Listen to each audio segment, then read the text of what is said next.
오늘 우리가 순서에 따라 이제 예레미야 애가를 보게 됩니다. 우리나라의 노래가 슬픈 노래가 참 많습니다. 특히 민요가 일할 때 하는 노동요 위주로 좀 빠른 노래들도 있죠. 뭐 캐시나칭, 칭나네 이런 것도 있는데 우리나라 대표 민요 하면 뭐가 떠올라요? 아리랑이에요. 아리랑이 얼마나 구슬픕니까? 제가 깜짝 놀랐던 게 이 아리랑, 우리가 아는 그 아리랑 아라류 하는 그 아리랑이 미국 찬송가공의 찬송가에 들어가 있어요. 우리는 외국 노래로 찬송가를 부르고 또 미국은 우리나라 노래로 찬송가를 부르기도 합니다. 이 아름다운 선율의 아리랑은요, 아리랑이 무슨 뜻인지 아직도 아무도 정확하게 모른답니다.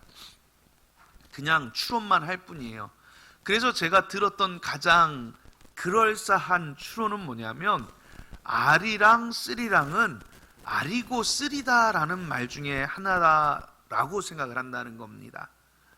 아리고 쓰리고 쓰리인데 그렇게 이별의 고개를 넘어간다는 거지요. 우리나라 노래는 유독 한이 많습니다. 왜 그렇게 한이 많은가 보면 우리나라 역사는 침략과 아픔의 역사지요. 가장 우리가 최근에 아는 것이 바로 일제 강점기가 있었고 또 6.25 사변으로 남북의 동족 상잔의 아픔이 있었습니다. 우리는 그때 참 못 살았어요. 그래서 보릿고개도 있었고 그저 먹을 거 한 끈이에 걱정하며 살아가던 시기가 있습니다.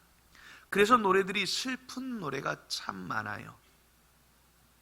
오늘 우리가 보는 이 예레미야의 애가도 바로 그 제목이 예레미야의 슬픈 노래라는 뜻입니다. 예레미야가 왜 이렇게 슬픈 노래를 부르게 됐을까요? 예레미야는 우리가 지난주에 말씀드렸듯이 남유다의 마지막 멸망을 예언하였던 선지자였고 남유다가 바벨론에 의해 멸망하는 것을 직접 두 눈으로 본 예언자며 그 말씀이 성취되어 그 성전이 무너지고 그 성벽이 헐어지는 것을 직접 봤습니다. 그래서 이 슬픔의 노래 예레미야 애가를 짓게 됐습니다. 그때의 참상은 이루 말할 수 없었지요. 바벨론이 침략해 들어와서 이 예루살렘을 감쌉니다. 근데 예루살렘이 등에 산을 절벽을 치고 있어서 앞으로밖에 못 치고 들어오는 천년의 요새예요. 그 강한 바벨론 군대도 이 작은 성 예루살렘을 치기 위해서 무려 18개월, 1년 6개월간을 그 성을 에워싸고 공성전을 펼칩니다. 그런데 침략해 들어가지를 못합니다. 그렇게 천년의 요새예요. 그런데 이 18개월 동안 이 성을 꽁꽁 감싸고 있으니까 어떻게 돼요? 성 안에 먹을거리가 끊어지고 물이 끊어지고 모든 공급되는 것이 끊어지니까 불도 피우지 못하고 얼마나 많은 오랜 시간 이들이 굶주리며 고통에 빠졌는지 모릅니다. 예레미야는 그 참상을 예레미야 애가를 통해 우리에게 보여줍니다. 이 예레미야 애가는 재미있게도 히브리어로 에카라고 부릅니다. 우리랑 말이 똑같은 느낌이에요. 에카, 우리는 애가. 애가는 이 예루살렘의 멸망을 바라보는 5개의 시편으로 구성되어 있습니다. 5장이에요. 그래서 총 5장의 5개의 시편입니다. 즉 각각 하나의 시편을 한 장으로 묶은 건데요. 이 각 장마다 모두 21, 2, 4장은 5장까지 21절로 했고 3장만 66절인데 이게 다 이유가 있어요. 이건 시기 때문에 음률을 구성하는데 히브리어 알파벳이 22자입니다. 그래서 1절은 히브리어 알파벳 A로, 2절은 히브리어 알파벳 B로, 3절은 히브리어 알파벳 C로 시작을 합니다. 각 절이. 그렇게 해서 1장이 22절, 2장도 22절, 4장도 22절인데 3장만 66절이잖아요. 그것은 1, 2, 3절은 다 A로 시작하고 4, 5, 6절은 다 B로 시작하는 이러한 문학적 구조를 가지고 있습니다. 5장만이 22절임에도 이 알파벳 순서대로 그렇게 지어지지 않은 것이 이 책의 특징입니다. 이 애가가 말씀하는 것이 무엇이냐? 우리가 애가서 1장 1절 2절을 여러분들 한번 눈으로 읽어보십시오. 슬프다 이성이여, 전에는 사람이 많더니 이제는 어찌 그리 적막하게 앉았는고. 전에는 열국 중에 크던 자가 이제는 과부같이 되었고, 전에는 열방 중에 공주였던 자가 이제는 강제 노동을 하는 자가 되었도다. 밤에는 슬피우니 눈물이 뺨에 흐르며, 사랑하던 자들 중에 그에게 위로하는 자가 없고, 친구들도 다 배반하여 원수들이 되었도다 라고 노래를 합니다. 쭉 읽어보면 이와 같이 멸망한 나라를 보는 한탄과 가슴 아픔이 들어있습니다. 남유다는 바벨론 느부갓네살 왕이 멸망을 시켰습니다. 그런데 이때 아까 말씀드린 대로 18개월간 포위를 하게 되면서 이 성 안의 기근이 심해졌죠. 그래서 무슨 일이 일어나냐면요, 아이들을 잡아먹는 일이 일어납니다. 자신들의 자식들을 자신의 손으로 뜯어먹는 일이 나타납니다. 예레미야가 2장 20절 21절에 이렇게 말씀합니다. 여호와여 보시옵소서, 주께서 누구에게 이같이 행하셨는지요. 여인들이 어찌 자기 열매 곧 그들이 낳은 아이들을 먹으오며, 제사장들과 선지자들이 어찌 주의 성소에서 죽임을 당하오리이까. 늙은이와 젊은이가 다 길바닥에 엎드려져 싸우며 내 처녀들과 내 청년들이 칼에 쓰러졌나이다. 엄청난 참상이 이 성 안에 이루어지고 있는 것입니다. 이를 바라보는 선지자 예레미야의 마음은 어땠을까요?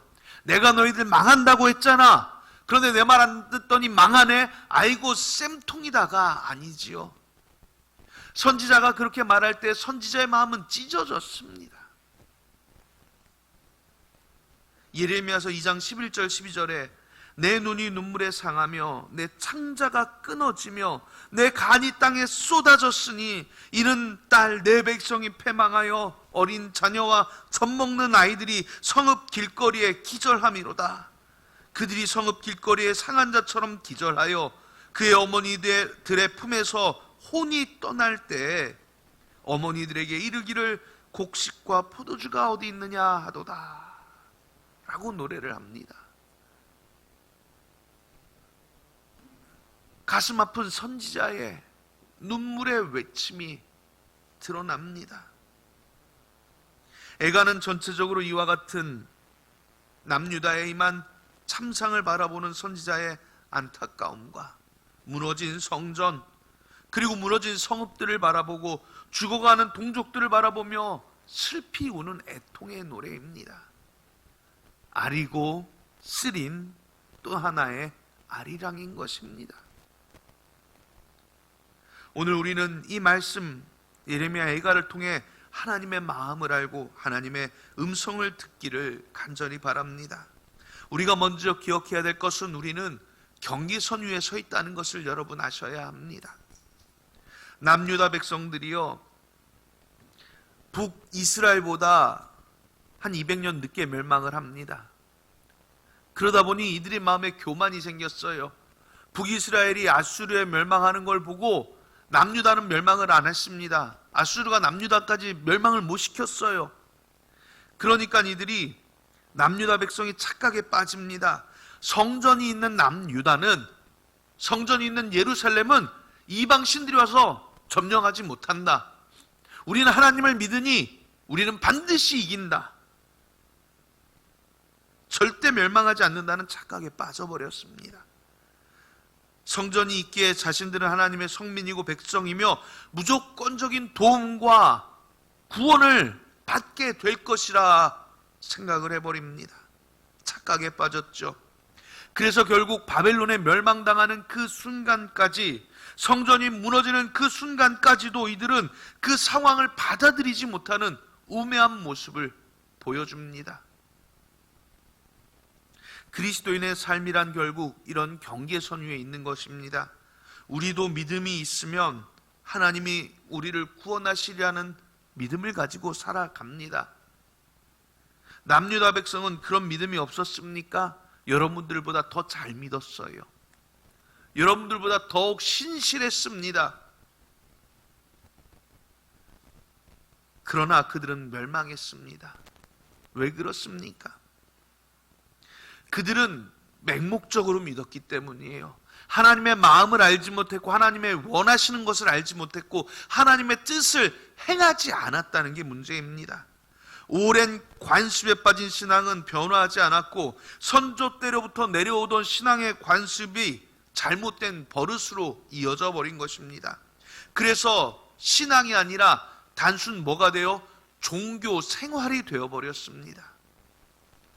이것이 참된 신앙인인 것처럼 포장되어 버린 것이 문제입니다. 제가 지금도 가끔 그 이슬람 사람들을 보면 정해진 시간에 하루에 5번씩 메카를 향해서 절을 합니다. 그래서 여러분들 그 중동 지역을 지나는 비행기들을 보시면요, 비행기 안내석에 이렇게 화살표가 있어요. 비행기 지도에. 그게 뭐냐면 메카를 향한 표시예요. 무슬림들은 그쪽 향해서 절하라고. 중동의 호텔을 가면요, 방 천장에 화살표가 이렇게 있어요. 그 화살표가 메카를 향하는 방향을 알려줍니다. 그리로 절하라고요. 그러면 이들은 하루에 5번씩 그곳을 향해 절을 합니다. 신앙심이 좋아서가 아니라 그냥 삶이 되었기 때문이에요. 그 시간이 되면 절하는 게 그들의 삶입니다.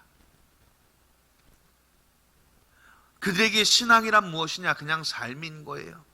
이게 여러분 굉장히 좋은 점이 있기도 하지만 나쁜 점이 바로 오늘 남유다의 멸망에서 나타나듯이 하나님의 뜻이 무엇인지도 모르고 진정한 신이 원하시는 것이 무엇인지도 모르고 그저 맹목적으로 살면서 믿음 생활한다 여기는 착각에 빠지게 되는 것입니다.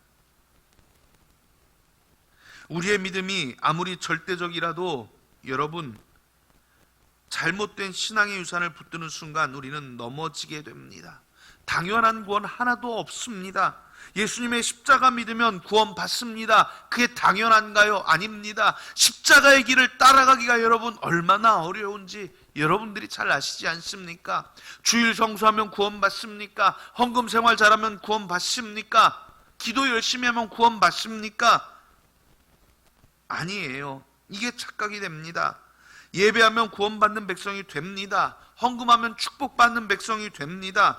기도하면 하나님의 마음을 알게 됩니다. 그러면 우리가 알아야 될 구원, 하나님의 축복, 하나님의 마음이 무엇이겠습니까? 거기서 한 걸음 더 나가야지 신앙생활인 거예요. 거기서 한 걸음 더 나가야지 하나님이 찾으시는 마음이 되는 겁니다. 여러분, 예레미야를 보세요. 나만 구원받으면 된다는 생각을 버려야 합니다. 예레미야는 이스라엘의 멸망을 알았고 그것을 그들에게 끊임없이 전파했습니다. 매 맞고 돌에 맞으며 감옥에 갇히기까지 하면서도 그들을 향하여 끊임없이 전했습니다.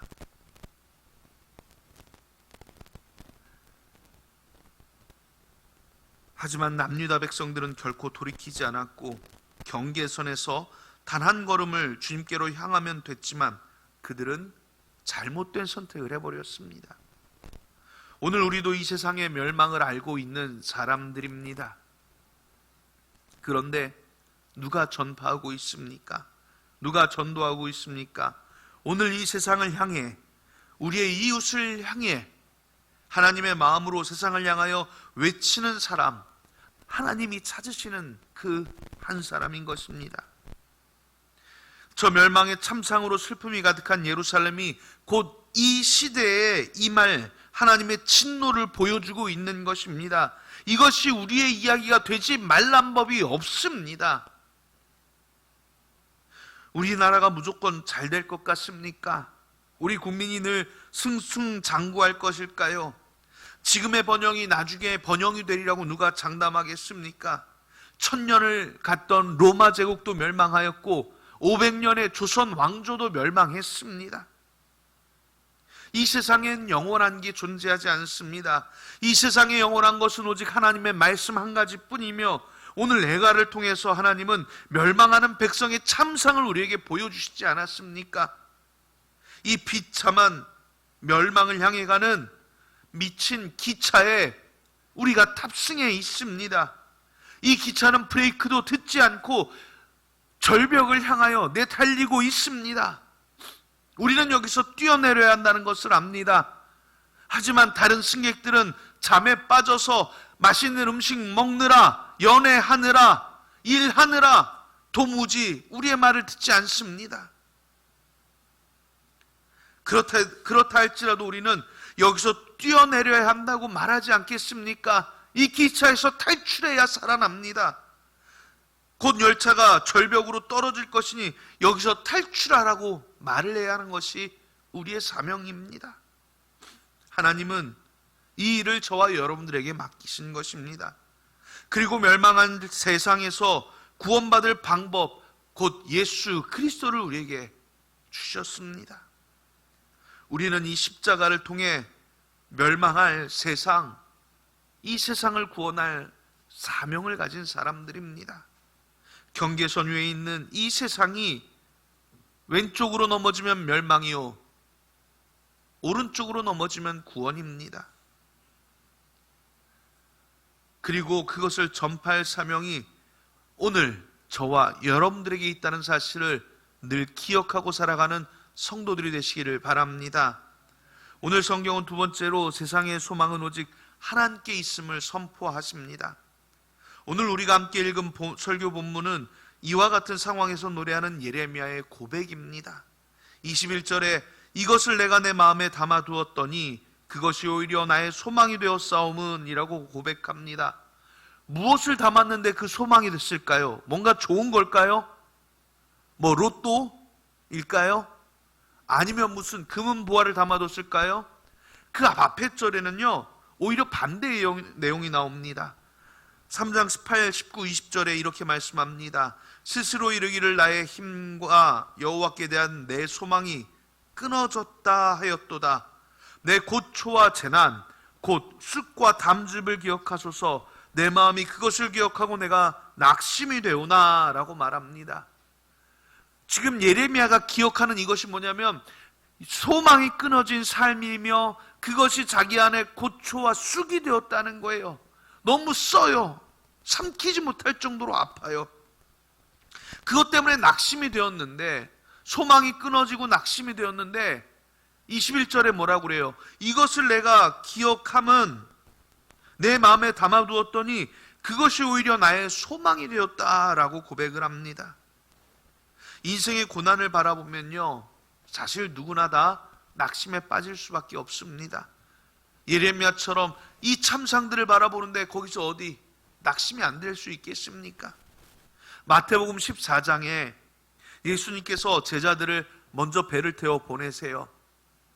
그리고 산에 기도하러 올라가셨는데 제자들이 그만 강한 바람과 풍랑을 만나서 배가 뒤집힐 상황에 처했습니다.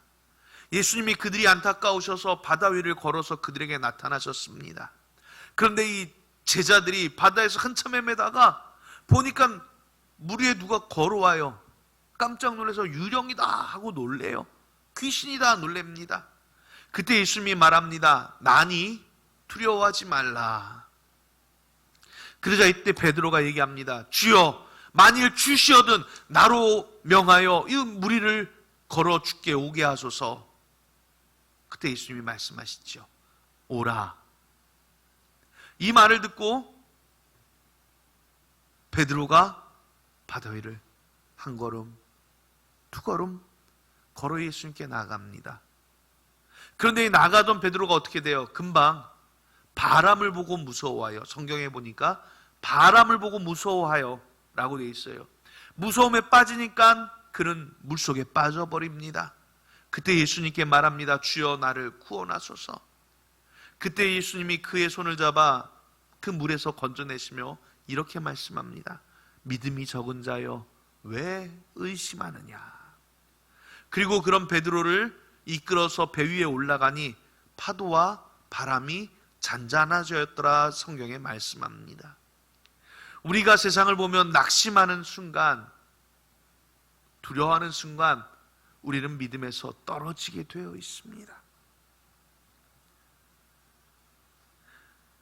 베드로가 언제 낙심했습니까? 바람을 보고 두려워할 때 낙심했습니다. 그러면 어떻게 해야 합니까? 베드로가 그땐 예수님을 보았어야 해요. 예수님을 봤다면 그는 낙심하지 않을 수 있었습니다. 바람이 아니라 예수님을 봤다면 두려움을 이겨낼 수 있었습니다. 그 기적의 은혜를 누릴 수 있었습니다. 오늘 우리가 소망이신 하나님을 바라보아야 될 이유가 여기에 있습니다. 우리가 일직선으로 걸어가려 한다면 어떻게 해야 되겠습니까? 제가 여기서 저 예배당 뒤까지 일직선으로 걸어가려면 저 뒤에 있는 에어컨을 바라보고 쭉 걸어가면 일직선으로 갈 것입니다.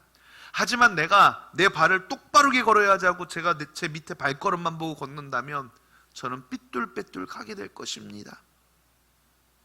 우리가 이 세상에 두려워 세상에 빠져서 세상 것을 바라본다면 우리의 발걸음은 분명히 잘못된 곳으로 나가게 되어 있습니다. 우리 인생의 소망이신 예수님을 바라보고 나가야 하는 것입니다. 오늘 본문은 세상을 보고 낙심하던 예레미야는 곧 22절에 이렇게 말씀합니다. 여호와의 인자와 긍휼이 무궁하심으로 우리가 진멸되지 아니함이니이다. 이게 아까 21절의 후반부하고 이렇게 이어진 말씀이라 이어서 다시 한번 말씀드릴게요. 그것이 오히려 나의 소망이 되었사옴은 여호와의 인자와 긍휼이 무궁하심으로 우리가 진멸되지 아니함이니이다 라고 고백합니다. 그것이 오히려 나의 소망이 되었답니다. 세상에서 끊어진 소망은 하나님을 바라볼 때 소망이 됩니다. 하나님의 인자와 긍휼이 무궁하심을 보게 되었고 그 인자하심이 우리가 진멸되지 아니하고 다시 살아날, 즉 뭐예요? 소생할 소망이 되었다는 겁니다. 세상에서 소망이 끊어졌다고 여러분 끝나는 거 아닙니다. 이 세상에서 여러분들의 소망이 사라졌다고 무너지면 안 됩니다. 오히려 그때라도 하나님을 바라보는 자에게, 믿음의 길을 가는 자에게 소망이 있다고 성경은 말씀합니다. 다시 소생케 하시는 주님의 은혜는 오직 믿음으로 바라보는 성도들에게 주시는 하나님의 능력입니다. 다윗도 시편 23편 3절에 고백합니다. 내 영혼을 소생시키시고 자기 이름을 위하여 의의 길로 인도하시는도다. 소생이란 무엇입니까? 국어사전에 거의 죽었다가 다시 살아남이라고 말합니다. 거의 죽은 거예요. 다 죽을 때까지 갔다가 살아나는 겁니다. 여러분, 이건요 부활과 다른 겁니다. 부활은 우리가 죽었다가, 완전히 죽었다가 살아나는 것으로 마지막 때에 우리가 하나님의 은혜로 부활할 것을 성경은 말합니다. 하지만 우리 인생에 있어서는 우리가 하나님의 소생케 하심을 믿어야 한다는 것입니다. 우리가 세상에서 소망이 끊어져 거의 죽게 되었을지라도 하나님께서는 여러분들을 능히 소생케, 거의 죽었다가 다시 살리시는 하나님이신 줄로 믿으시기 바랍니다. 오늘 본문은 죽어가는 우리를 살리시는 하나님의 은혜와 능력을 이야기하는 것입니다. 주께서 주시는 새로운 힘은 결코 다하지 않는 주의 사랑입니다. 그래서 본문 23절은 이렇게 말씀합니다. 이것들이 아침마다 새로우니 주의 성실하심이 크시로소이다. 주께서 그 소생하는 힘을 아침마다 새롭게 주십니다. 성실하신 하나님께서 매일매일 여러분들에게 공급해 주십니다. 오늘 설교를 마칩니다. 지금 조국의 멸망과 동족의 패망으로 낙심한 예레미야는 오히려 하나님을 바라보고 하나님께 소망이 있어 하나님께서 자기들을 다 멸망시키지 않으시고 남기시며 하나님께 소망을 두는 성도들을 새롭게 하실 것이라고 믿음의 고백을 합니다. 어수선한 시대를 우리가 살아가고 있습니다. 곧 있을 총선으로 나라가 뒤숭숭합니다. 경제적 어려움으로 많은 고통을 겪고 있습니다. 전 세계에서 끊이지 않는 전쟁의 소식으로 경제가 위축되고 있습니다. 어찌 보면 지금이나 일제시대나 지금이나 한국전쟁 때나 다르지 않은 각자만의 고난과 고통이 있을 것입니다. 그렇지만 성경은 하나님의 성실하심이 우리를 매일 새롭게 하시고 있다고 우리에게 선포하십니다. 그러니 기억해야 합니다. 우리는 이 시대라는 죽음의 열차, 곧 멸망이라는 절벽을 향해 내달리고 있는 이 죽음의 열차 가운데 탈출해야 합니다. 또 우리 주변의 사람들에게도 이것을 전해야 합니다. 오직 주의 십자가를 바라보는 사람들만이 구원을 얻을 것입니다. 하나님께 소망을 두는 사람들을 하나님은 소생케 하시고 오늘도 매일매일 새로운 힘을 부어주심을 기억하시고 이 경계선 위에서 무엇을 택할지 오늘 다시 한번 정하십시오. 주의 구원을 전하며 주의 구원의 길을 살아갈지, 이 세상에 늪에 빠져 들어갈지. 사랑하는 우리의 성도들은 오직 주의 구원을 택하고 축복을 누리는, 그래서 무엇보다 생명의 기쁨을 하나님의 소망에 두는 성도들이 되시기를 예수님의 이름으로 축원합니다. 기도하겠습니다. 하나님, 오늘도 우리가 주의 말씀과 은혜 가운데 나왔습니다. 주의 말씀을 보며 우리를 사랑하시는 주의 음성을 듣습니다. 우리가 다시 한번 주의 구원을 향하고 주의 십자가를 바라보며 주의 은혜와 축복을 누리게 하여 주시옵소서. 주 옆에 엎드린 사랑하는 성도들의 마음마다 하늘의 신령한 복과 땅의 기름진 복으로 채우사 매일매일 소생케 하여 주시기를 간절히 바라옵고 나오며 예수님의 이름으로 기도하옵나이다. 아멘.